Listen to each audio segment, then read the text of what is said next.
So, it's already 10:30. This next page, these are just some question and answer. I thought, just read over this when you go home.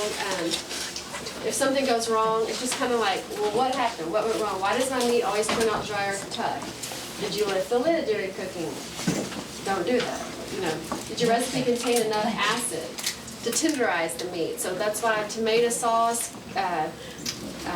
citric acid like orange juice, a juice, that kind of thing is really good to help tenderize the meat.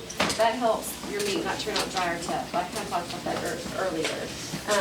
Did you cook it too long? Some people think you really can just stick it in there and it'll be fine 12 hours later. Well, that doesn't work exactly, and I've done that. I've burned the heck out of food before, thinking I can just put my roast in there and no matter what, it'll be okay, and it doesn't. So pay attention to the directions and how long that you need to cook. So, like for example, the caramel apple bread pudding we're sampling later. That's just a 3-hour dish, and it made this whole big thing. I put it at 5:30. This is my 12:30, my 2:30, and my 5:30. It didn't dawn on me until yesterday. Oh my gosh, this has to be finished by in the morning. And so I set my alarm during the night to set off. So I put this as, well, I get up early anyway. This one was not a big deal. The 2:30 one I was not happy. That's okay. Okay, and then anyway, you can read over these. Did you cut your meat into pieces that were too small? Was your cut of meat too tender? That's like what I was talking about earlier. If you think you're splurging and getting a really tender cut of meat, it might just fall apart to mush. This is your chance to save money and use a cheaper cut of meat.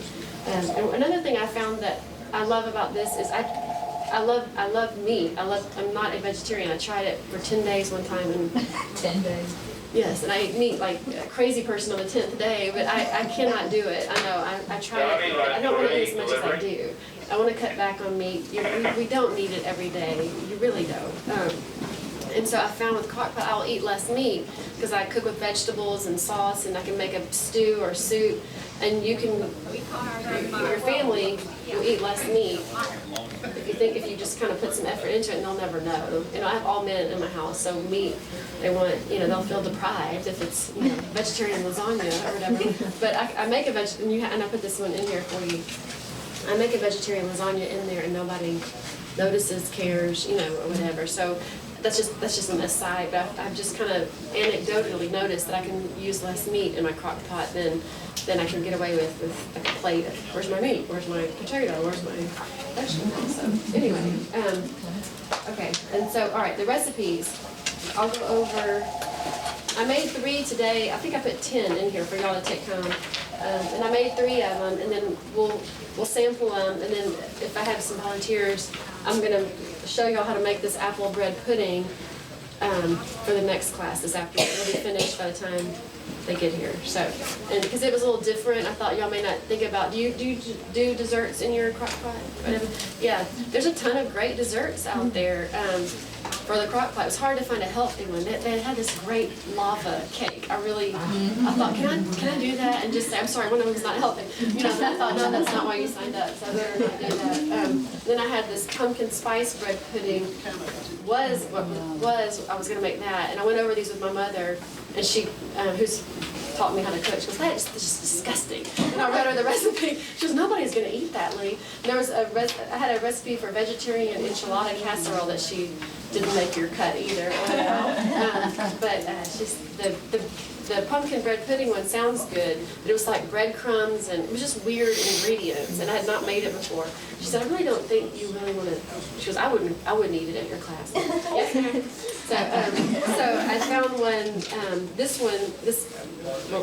We'll get to that in a minute, but it's from Sandra Lee on the Food Network, and she's the semi-homemade lady or whatever.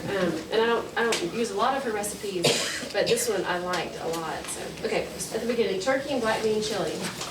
This is a recipe I just kind of made up from a beef chili recipe and adapted it healthier. I use lean brown turkey, and you can use very lean brown meat, I should say that. You don't have to stick to the 85-15.